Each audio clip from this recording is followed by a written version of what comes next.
Welcome to the Nevis newscast for Tuesday, November 28th, 2023. I'm Donis Wilkinson Keynes. 6 students from Nevis were among 25 young persons in the Federation who received the Most Remarkable Teens Award for 2023.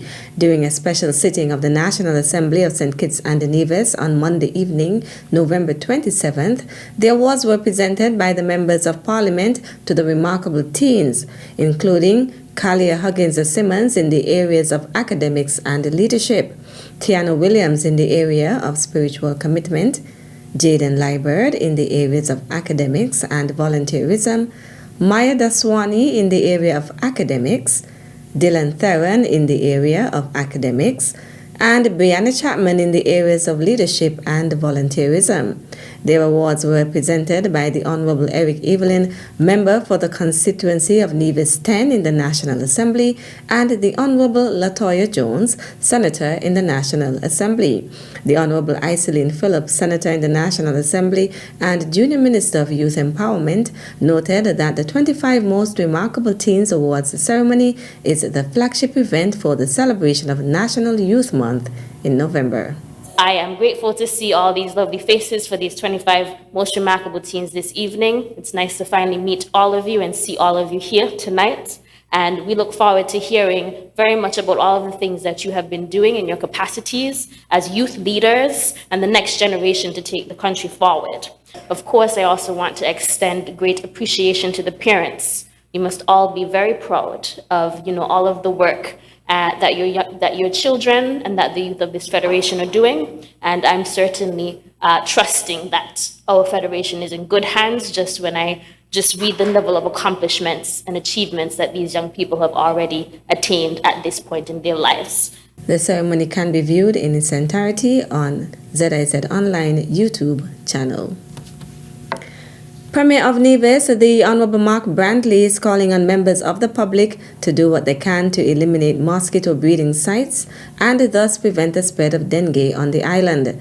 Dengue viruses are spread to people through the bite of an infected Aedes species mosquito. Ladies and gentlemen, we have had some 57 cases reported thus far on the island of Nevis of dengue fever. How can you help? We know that mosquitoes require water to breed, stagnant water.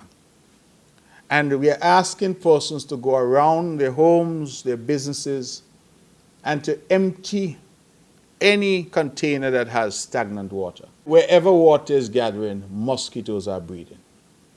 And so the health professionals are asking for your help. Dengue has the potential to impact all of us. While I'm pleased that all of our cases thus far recovered, I learned yesterday that there's something called hemorrhagic dengue. And where that happens, hemorrhagic dengue, and where that happens, I'm told that there is over 50% chance that the person can die. Now that is very serious. Meantime, the Environmental Health Unit is undertaking targeted fogging on the island to aid in the elimination of adult mosquitoes. I want to appeal especially to St. John's, because St. John's, my constituency, has the largest number of reported cases of dengue in Nevis. The largest. In fact, between St. John's and St. Paul's, we clearly have a concentration of dengue. Gingerland, not so much. St. James, not so much. St. Thomas's, not so much. But St. John's, significant. So it means that all the persons in St. John's, those in Bath, in Cherry Gardens, where we have large populations, we're asking you, please, take this seriously. Take this seriously, because dengue is a serious disease, and we need to fight it together. The targeted fogging will continue until further notice. The Environmental Health Unit will alert householders when the vector control officers are fogging in their area. Still to come, NIA to host a public consultation on airport expansion project. The details after this break. As a responsible taxpayer, you help to finance free health care at all health centers on Nevis. Thank you for putting country above self. This message was brought to you by the Inland Revenue Department, Nevis. Be a responsible citizen.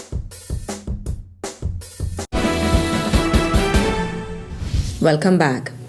Launched in 2008 under the leadership of the UN Secretary General, the United End Violence Against Women initiative supports the civil society-led 16 Days of Activism Against the Gender-Based Violence campaign around the world. As Nevis joins the observance from November 25th to December 10th, Minister of Gender Affairs, the Honorable Janet Nisbet, notes that the cases of domestic violence in St. Kitts and Nevis have been on the rise. As a society, it has become normalized, too often sidelined as a private family matter. The reality, however, is that gender-based violence is a public crisis, affecting not only victims, but the entire society. The onset of the COVID-19 pandemic heightened the shadow pandemic of gender-based violence. It acted as an unfortunate catalyst, triggering a surge that shook us to our core. Our local statistics are chilling. We saw a staggering 400% increase in reported cases from 87 in 2019 to a heartbreaking 359 in 2020.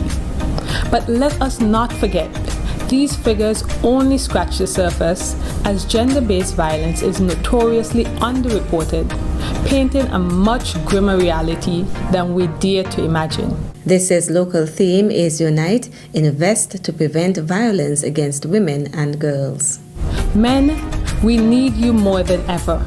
It is not enough to say you are not a perpetrator. We need your voice to challenge harmful stereotypes and be allies in creating a safer world. Speak up when you see signs of violence and intervene when it is safe to do so. Victims, better yet, survivors, you are not alone. Your courage in speaking out, seeking help, and supporting each other is immeasurable. Society as a whole bears a responsibility, a duty to dismantle the structures that perpetuate violence. It is time to educate, to advocate, and to create a culture where respect and equality reign supreme. Follow the activities of the Department of Gender Affairs on both St. Kitts and Nevis to be further educated, to see ways to get involved, and to learn more about how you can join the fight. Together, we can and will make a difference. The following is a notice from the Premise Ministry regarding the Vance W. Amory International Airport Expansion Project. The Nevis Island Administration will host a series of public consultations with the general public and the stakeholders on the proposed plans for the upgrade and expansion of the Vance W. Amory International Airport. The first in the series of public consultations will take place from 6 to 8 p.m. on Monday, December 4th, 2023 at the St. Paul's Anglican Church Hall. Suggestions and recommendations will be welcomed and noted for consideration so as to ensure the project can be developed for the benefit of the island of Nevis. That's it for this edition of the Nevis Newscast. On behalf of all of us here at the Department of Information, thank you for viewing.